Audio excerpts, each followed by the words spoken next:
We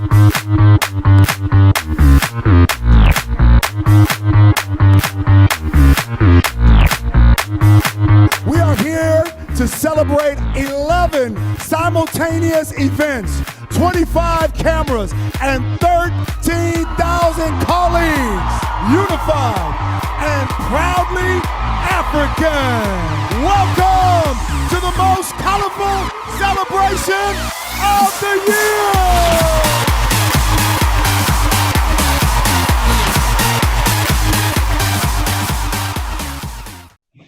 Well, hello, wherever you're watching this from, Grace Family Church, and anyone else who's tuning in. This is our midweek discussion, and I am joined with a very good friend of mine, a brother, Warrior Ric. Ric, I'm just so delighted that we get to have this conversation. We've been chatting during this lockdown back and forth a little bit, and I have so much respect for you, love for you. And just to give you some context, how I know Ric, and Ric, you can talk more into that. Many of you know, I do obstacle course racing. And Warrior Ric is always on the start line of those warrior races. He's with us in the mud, and he's giving us encouragement and motivation to keep going and to be warriors, to be soldiers. And I know that that's not just you at obstacle course racing, that's you in your life. You are a warrior for Christ, you're a follower of Jesus, and we're just so glad that we can have this conversation. So Ric, tell us a little bit more about you, where you come from, how you ended up here in South Africa, maybe how we met, and just sort of your heart. Before I do that, you got me so fired up. I feel like I'm on the start of a warrior race. Where are my soldiers at? Yeah, there we go. That's it. So my mother didn't give me the birth name Warrior Ric, right? Just like Dwayne Johnson's mother didn't give him the name The Rock. I gave myself that name, Warrior Ric, and spot on, Pastor Tom. It is really about fighting spiritual wickedness. That I knew very early on that being a warrior wasn't just the physical fight. In fact, it was more about the spiritual fight.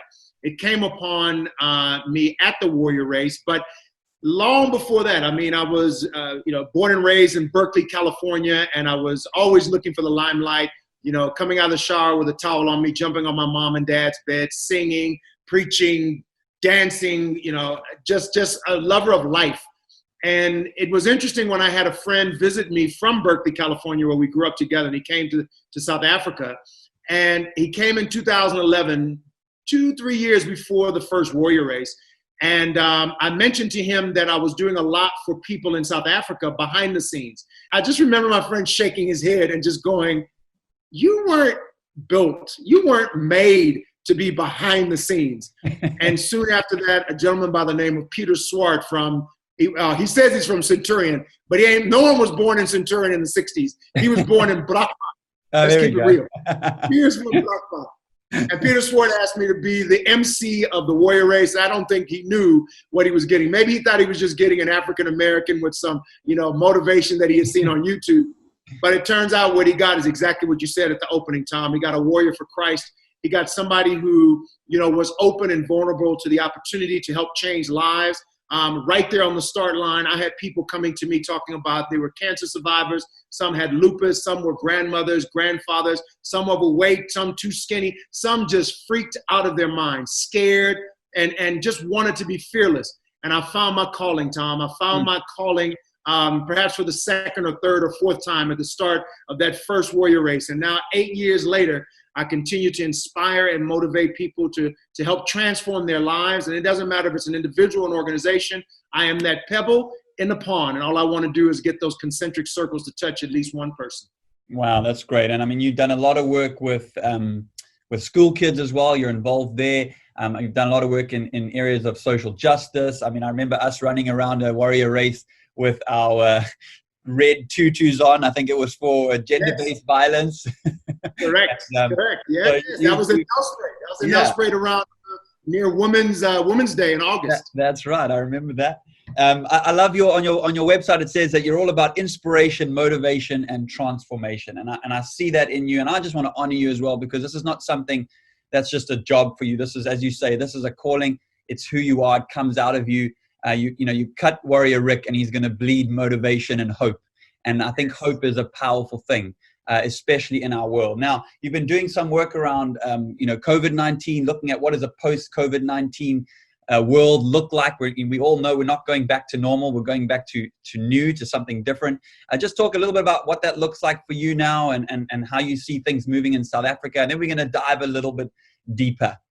Lockdown has brought just so many different sort of emotions, but the biggest thing that it's been for me and for my family has been gratitude. We are so grateful that we have got a home, not just a house. My brother, we got a structure here that we can have church here, we can have a gym session here, we can plant, we can grow things, we can play music. We've got so much to be grateful for in the physical structure, but these 3 months have showed us just how God has blessed us in terms of having a home, because now the definition of home in lockdown has shown us that we are going to have trials, we are going to have tribulations, we're not always going to get along, but Tom, we got a fireplace. Yeah. Wow. So that's no good in Durban. You're speaking to Durban now. You don't know what a fireplace is. Wait. Well, and I didn't maybe folks don't know, I'm in Boksburg, so I'm not far from Brakpan, that I mentioned earlier. And it gets chilly here from May. But you have to know this, my brother. I am not a preacher at a church. I don't wear the title pastor. Some call me pastor, but I'm not an official pastor. So I'm not expected to, and sometimes I'm asked not to refer to the word. So whenever I can, my friend, it's nice to be free. I don't have shackles on, and I'm free to say that in the words of God, that all things work together for the good of them who love the Lord. And that's what lockdown has been for me, brother. It's been about grace and his mercy, allowing us to go through the challenge and know that we're going to be better on the other side. Absolutely brilliant. And I really appreciate that. And I think we've spoken again before, everyone's in the same storm, but we're not all in the same boat. And we recognize for many, their boats are dashed up against the shore. Businesses have been lost. People are in huge amounts of pain. And we recognize that. And if you need prayer, we would, put in the comments, get in touch with us. We would love to come alongside you as a church. You don't have to be a member of Grace to receive prayer. We believe God wants to help you, and we can help you in a number of practical ways. And so if you're watching this and you're in need, we just want to say, don't do this on your own, because there's a community of the church that want to come alongside you and help you through that season. But as you say, even in the midst of these dark times, in the midst of uncertainty, God is at work, and we're absolutely convinced of that. So I want to shift a little bit now. So if you were watching on Sunday, our Sunday service, we wrapped up a series called AKA, and I spoke about this idea of God being the breath of life. And that God wants to breathe life. The word pneuma, breath and spirit, same word. And there's this idea of pneuma is kind of this word that's like this breath of fresh air, kind of like my friend Warrior Ric here. When you walk into a room, man, you're a breath of fresh air. And that's what God wants to do in our lives. And so, and then I kind of ended with just a comment or two, a very, very limited comment around what is taking place in the US right now around Black Lives Matter and racial injustice and awareness of that. And we just wanted to take a little bit of time, Ric. I wanted to have you. I know you've done a lot of work in this space, and you have an interesting context straddling the US and living in South Africa for so many years. So we're going to hear a little bit more from Warrior Ric. But just if you missed the clip on Sunday, we're just going to play you a short little part of that sermon, and then we'll carry on with our discussion. So take a look. Many of you may be aware or are aware of the story of George Floyd and all that is taking place in the US right now, a resurgence of the Black Lives Matter movement. And I know many prominent church leaders have spoken up, and I'm so proud and I'm so glad that they have. And I know what I'm about to say is risky, but the reality is I simply cannot stay silent.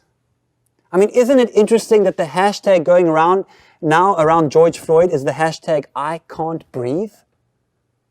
I mean, I can't breathe. These were the last words George Floyd spoke before his life was snuffed out.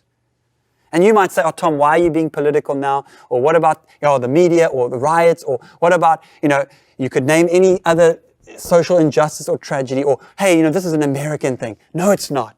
Police brutality, racial prejudice are very real problems for us too. And anyway, injustice anywhere is injustice everywhere.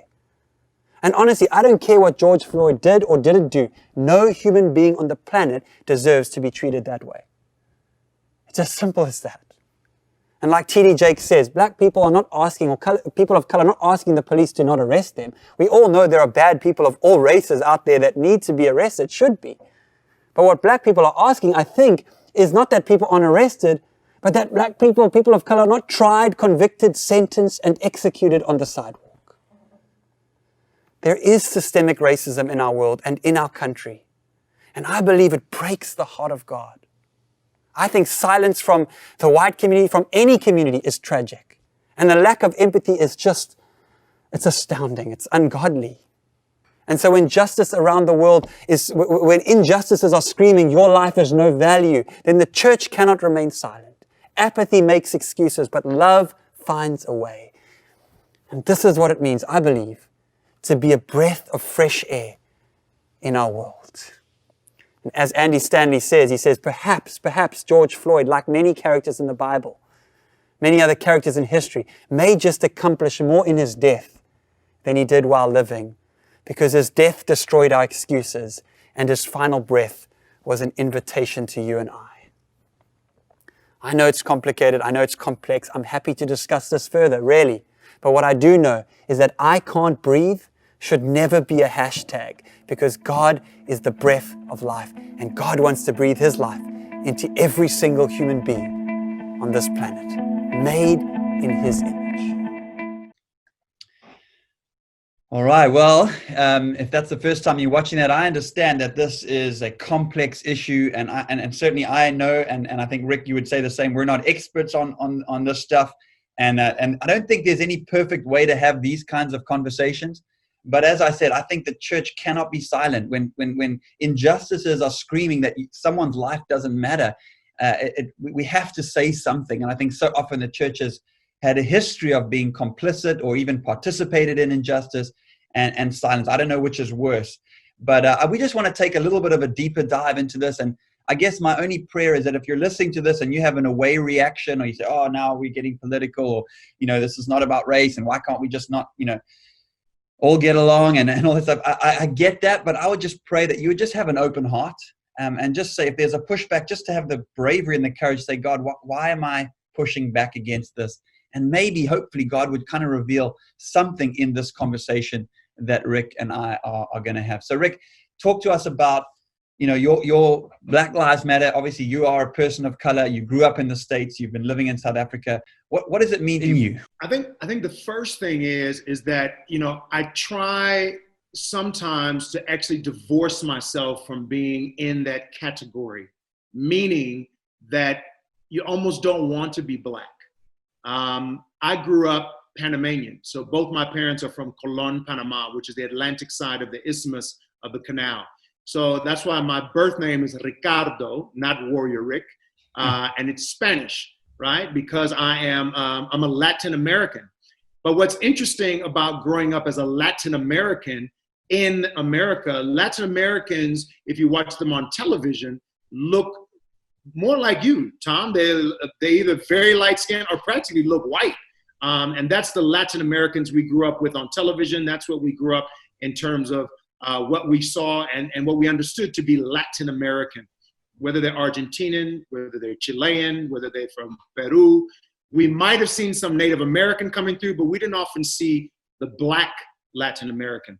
So I wasn't very quick to jump on the Black consciousness bandwagon as a child. In fact, I remember in high school telling the administrator, the secretary there, I asked her a question. I says, you think I'm Black, don't you? And she said to me, I'll never forget, she says, I never really thought about it. I said, well, I'm not. I'm Panamanian. And what that must have done to her, to think at a very diverse school, we had more than just Black and white. We had Jamaicans and Japanese and Koreans, because that's how I grew up in California. But when I said that, what I was doing was not denying my Blackness as much as I was celebrating my culture. But what I had to learn, Tom, is that in a denial of who I am as a Black person is also complicit. So the pain exists, should exist for every human being. That's why all lives matter.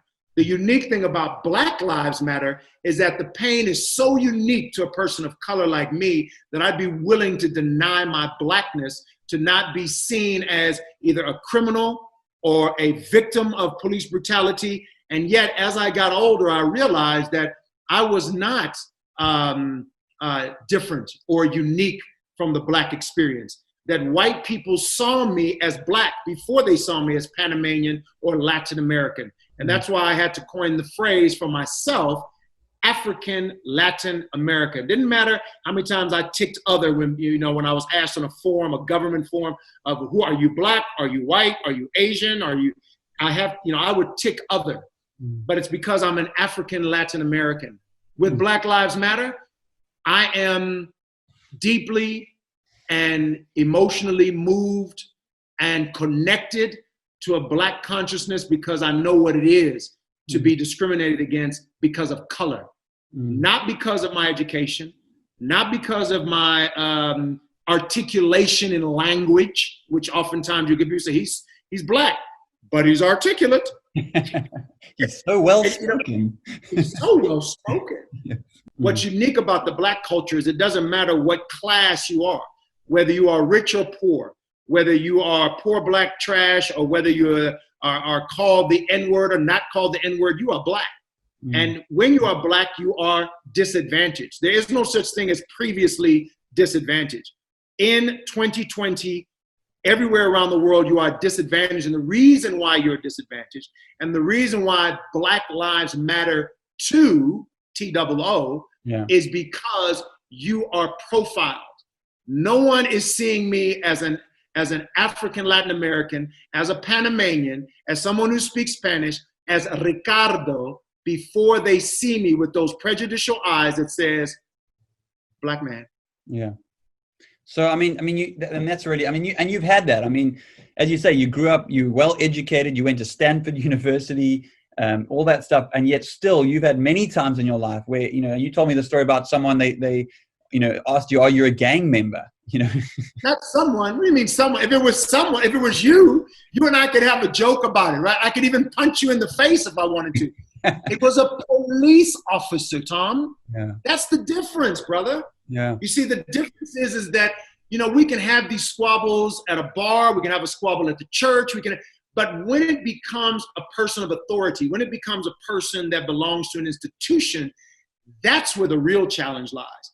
So in America, you have to have probable cause to pull someone over. Unlike South Africa, where, it feels like, someone could just jump out of the bush and say, hey, you're car number 7, I can pull you over. It's a little bit different. So I grew up in the law that said probable cause, irrespective of color. We didn't expect to be profiled in the 80s. I started driving in 1985. And at that time, we knew racism, we knew prejudice especially, but I didn't understand profiling so quickly. And, one of the questions he asked was, do you have any gang affiliations? Sure. That's when the penny dropped. Yeah. That's when the penny dropped. Because I've never been asked if I've had any gang affiliation. You wouldn't be, brother, because, the only thing they would ask you is what rugby team did you play for? Or what cricket team did you play for? Or I knew your dad and I went to school together. Or, you look familiar.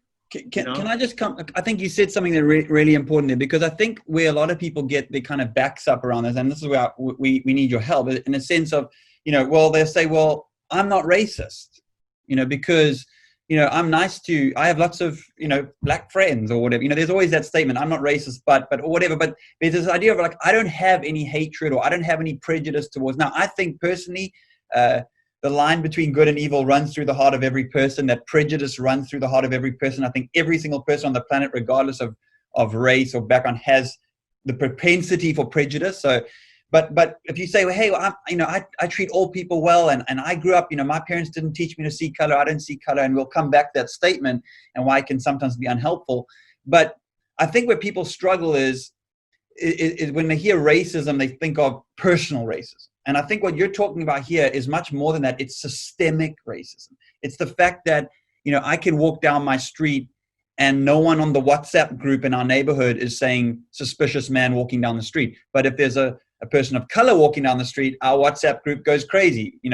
Or if I've locked myself out of my house and I jump over my wall, no one's really going to mind. But if you jump over my wall, then, you know, Over my own wall. over your own wall, whatever. So I think that for me is I think I heard a very interesting statement about Apple iPhones and how Apple iPhones actually have a hard time on the facial recognition reading people of color's faces. And so, and that's because the people who designed it were not evil people. They're good people. They're not racist people, but they're designing it with them in mind. And so a person of color has to work twice as hard to get there. Now I know why I have to keep punching in the code. I never realized. And look, Apple, exactly. Apple has realized that, and Apple are making changes to their credit. But the point is that it's like opportunities like that. You have to work harder to overcome this system to And so for me, that's what systemic racism is. It's the fact that plasters are peach color, the fact that most Barbie dolls are blonde, and only recently have, we now got a diversity in terms of toys available. But there's a standard that I think many people, and that's why, even the movie Black Panther was such a big deal, because it was like people of color were saying, I'm seeing myself as the hero for the first time as a superhero, as opposed to, either the, 12 years a slave, the horrific story, or the token or whatever. So I think for me, that's what we need to understand. It's not a personal attack on you. It's the realization that there is a system that's been built over hundreds of years. I'll give you one more.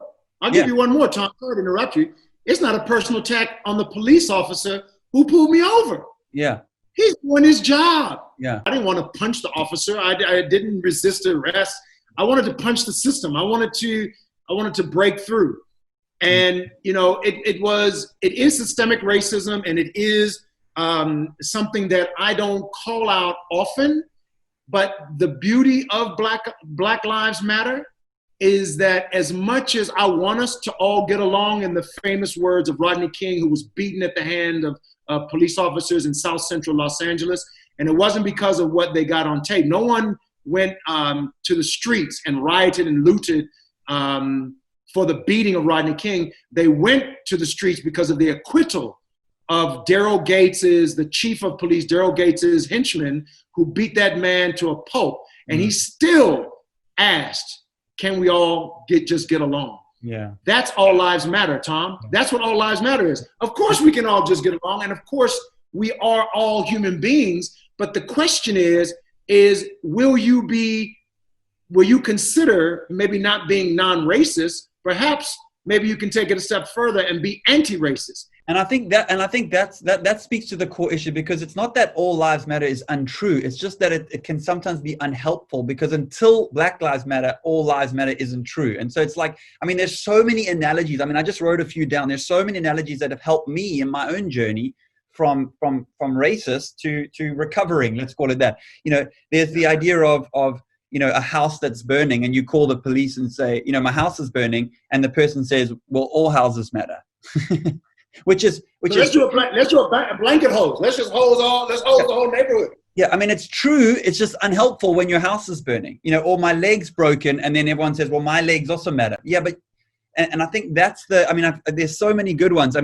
When women were, and I think women get this because they know what it's like to walk into a room and have everyone keep quiet, or that unsaid, you shouldn't be here, or whatever that is. It's the same statement I found around, well, I don't see color. Again, what that does, in my opinion, and speaks that, it kind of says, well, you're minimizing my pain, Right.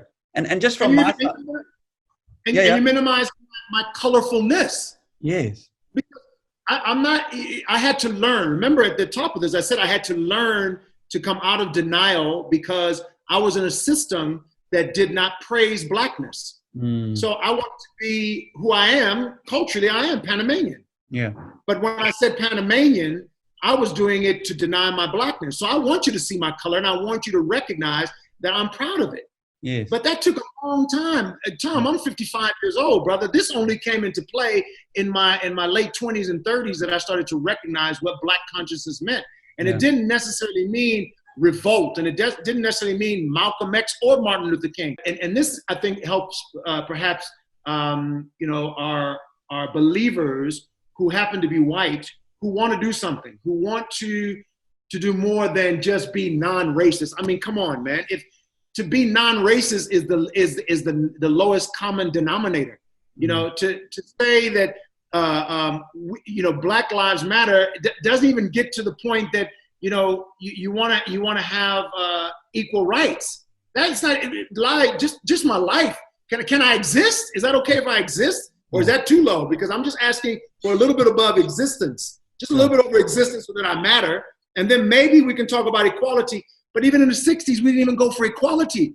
Yeah. We said we just want civility. Sure. Because we were fighting for civil rights, not even equality, arguably equality, but to be civil. Is that living a life of exuberance? Is that living a life of freedom? Is that living a life of excitement and of power and of self-control and of love? I think that's living a life of mediocrity. I think that's living a life of being average.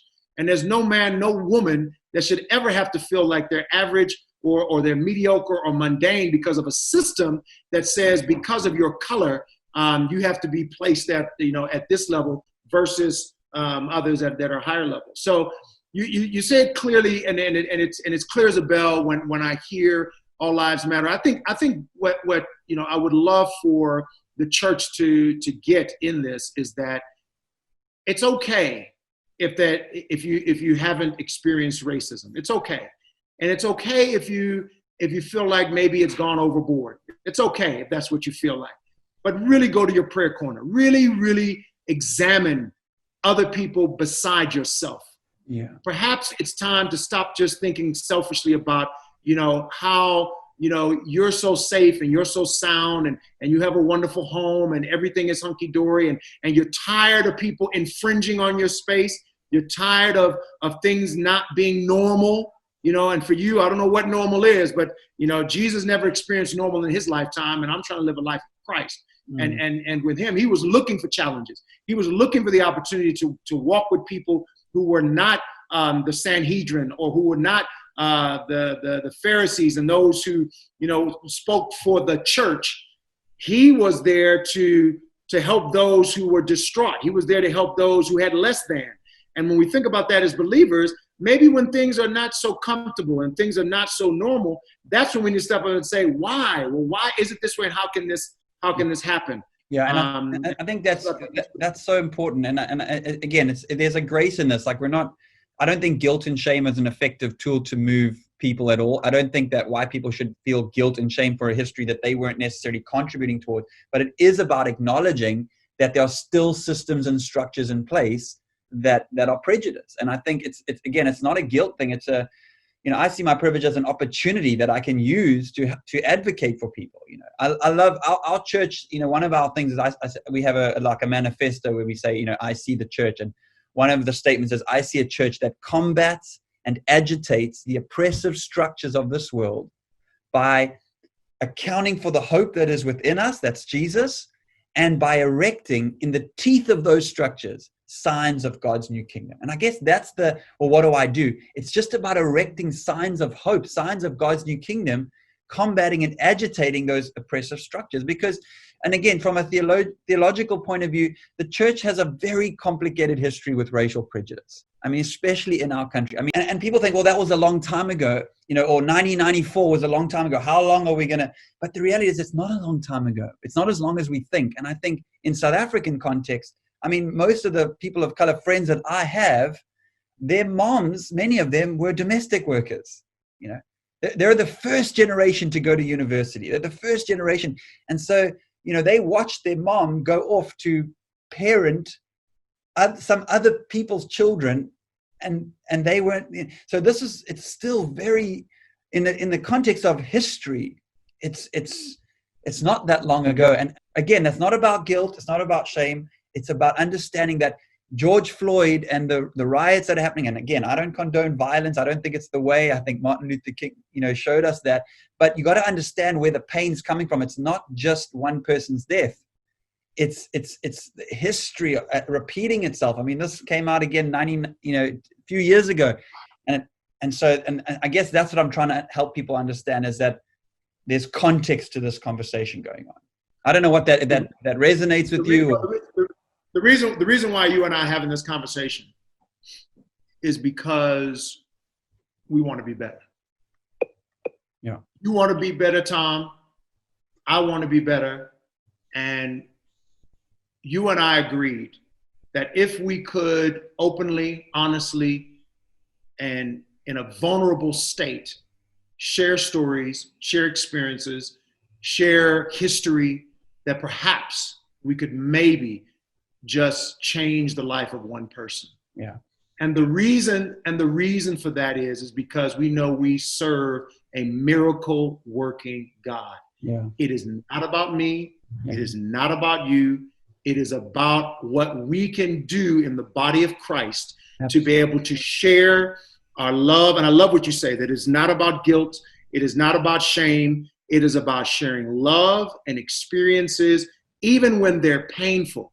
Yeah. Paul went through painful experiences, and his painful experiences are what have taught us, certainly has taught me, what it is to accept challenges. Yeah. So I want my story of being arrested and being asked for gang affiliations, not to compare it to George Floyd. I don't want you to be impressed with my articulation of language. I don't want you to be impressed with my Stanford degree. I want you to respect the fact that Black Lives Matter, because when there is systemic racism, the best of us get treated unjustly. The best of us end up not being fathers in homes because we result to alcoholism and despair and escape because we feel less than. What is it like to be less than because of the skin, because of the color of your skin? That's the question that I would ask anyone, black, white, green, or purple.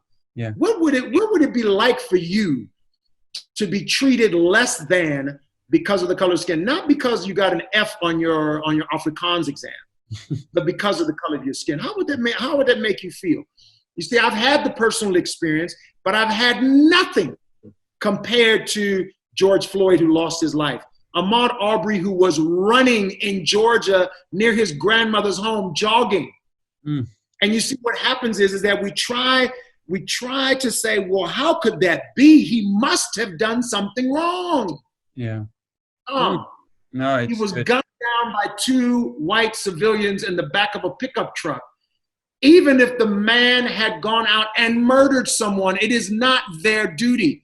And they go back to find that the man had not committed any crime, that the man was not a suspect, but the civilians felt that they were maintaining white privilege, white protection, and white uniqueness, because God, will obviously protect his white people against this black jogger who's a threat. Yeah. No. So that's why Black Lives Matter.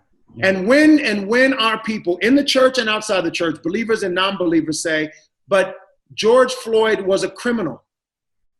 George Floyd may have been a criminal. He may have had cases against him.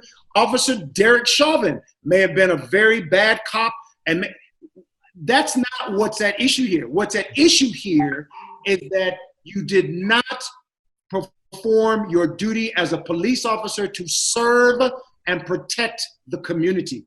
That's not what Derek Chauvin did. And again, that's not what the officers did either. Yeah, and again, that's not saying that police officers are bad. We're not demonizing their. I mean, we've got police officers in our church who are wonderful people who will pull me out of a burning building, who I'll be the first to phone when I'm in trouble. We're not. But the reality is that there are systemic injustices, and that's what we're trying. And that's what the church. We want to be at the forefront of saying, hey, this stuff breaks the heart of God. That no person, regardless of what they've done, deserves to be tried, sentenced, and executed, as I said in the video, on the sidewalk. That every person has dignity and worth and is made in the image of God. And that's what Paul writes. When he says no Jew, nor Gentile, no slave, nor free, no male or female, he's not saying we deny our differences. He's saying we're made equal. He's talking about equality in value and worth. He's not saying I don't see color. He's actually saying we're all made differently. I love that there's variety. God creates diversity and variety, and we're celebrating that. We're not trying to pretend like it doesn't exist. And that's why sometimes I have a problem with the All Lives Matter, because All Lives Matter in some ways is only a reaction to Black Lives Matter, because it didn't exist before Black Lives Matter. It only came about as a reaction. So it's not that it's untrue. It's just that in the context of the timing of what's going on, and it's very. If my wife says, "Do you love me?" and I say, "I love all people," and she's hurting and she's crying. I mean, I do love all people. It's true, but she needs me. She needs me. And I guess that's what I'm trying, as a pastor, as the church, how do we come alongside people who are exacerbated, they're frustrated, they're angry? And again, I'm not justifying rioting and all that. I'm just saying, how do we pastor people who have felt this hurt for such a long time? And so you almost want to reframe it and say, all lives will only matter when Black lives matter too. And I think, and that's what we're fighting for. And Warrior Ric, there's so much to say. I think we could keep going on. Maybe we'll do a follow-up conversation. I love your heart. I love your genuineness, your grace. I know that you've had to explain this over and over again, that you've experienced it firsthand in your family, in your own life. And so I just appreciate your time, just spending time, just chatting. And I hope that, as you say, if it helps one person, then that's a win. And so, this is, from my side, I think this is the time for the church to rise up. It's not a time to be silenced. It's not a time to be, complicit. We've participated for too long. And this is an opportunity for us to say, hey, you know what? We're going to stand with our brothers and sisters in Christ, regardless of, race, background. But in this particular moment in history, we're standing with those who are hurting, who are frustrated, who are angry, and they have reason to be. And we want to come alongside. And I think it's a tipping point in the church's history. And I want to stand on the right side of history in a sense. And I think there are ways we can do that. And maybe we'll talk more about sort of practical ways in terms of how you can actually be a voice. And there's so many ways we can do that. But I think just it starts with an awareness that this is not a personal thing. This is about systemic injustice. And we want to come against that. So thank you, Warrior Ric. I appreciate your time so much. I look forward to the day when we can stand on the start line of a Warrior race again, and I can hear your voice just kind of encouraging. I don't know if you want to just say last words. Give us a Warrior Ric kind of send-off to those watching who need some hope, who need some courage this morning. Well, everyone that has listened to this must understand that Black pain is real, right? But in Black pain, in throughout history, there have been spirituals. There have been inspiration and motivation from people like Dr. Martin Luther King, like Les Brown, like Malcolm X. So there is something about the disruption. There's something about the challenge. There's something about pain that can bring you that sort of heartfelt, loving message. And if there's any message that I can give to the church and to our people, is that God is no respecter of persons. That what he did for Moses, that what he did for Joshua, and then what he did for his own son, Jesus Christ, to see him through the peril and the pain and the frustration and the disgrace and the humility that they had to go through, that he will do it for us. That God is an almighty God. He is the master of the universe. And there is no man, no woman, no angel, no principality, neither death nor life can separate us from the love that is in Jesus Christ. And that for me is where I stand right now. As 10,000 may fall on one and 1,000 may fall on the other side, I stand right here, still alive, still breathing, Tom, knowing that my Savior lives and knowing that not only will your life change, but my life will change by speaking it into existence. And I claim it right now that God is great and that I am great because I'm made in his nature. I'm great by nature, that I don't need any man. I don't need any woman. I don't even need a system to tell me how great I am. God has already done it by his mercy and his grace and his love. I pray for healing, Tom. I'm praying for a supernatural healing over this country, over this universe, that God may again show himself approved, that even the most wicked will cry out from a rock and realize that, you know what? Oops, I made a huge mistake. I should have answered his calling when he came into my heart. I should have answered when I felt that bubbling over in the deepest part of my belly, that I should have stepped up to the calling when I saw my brother being beat down. Because guess what? It's coming, brother. The light is shining brighter than ever. The illumination, the enlightenment is not in a post-COVID world. It's right now on lockdown while we are in prison and while we are handcuffed and while we may feel knocked down, brother. We are not locked out. We have got God's blessing, and we will win. We are winners in Christ, more than conquerors through what? Not shame, not guilt, but by love. By love. My brother, be blessed. Be great, man. That's all you can be, man. Never ever settle for less than. Never settle for it. I don't care who you are. I don't care what your title is. You are a child of God, brother. Trust your instincts, and your instincts are your Holy Spirit. That's what's bubbling over in your stomach right now. That's telling you love is the answer. Thank you, Rick. I so appreciate that. I hope that speaks to you wherever you're watching, whenever you're watching this from. Thank you so much for tuning in. Warrior Ric, thank you. Or Ricardo, I'm going to call you from now on. Ricardo, my Panamanian friend, my African, Latino, American friend. Thank you so much for joining us, just for sharing your wisdom, your insight, your story, your heart. And I know it's going to encourage many people. So have an awesome, awesome day.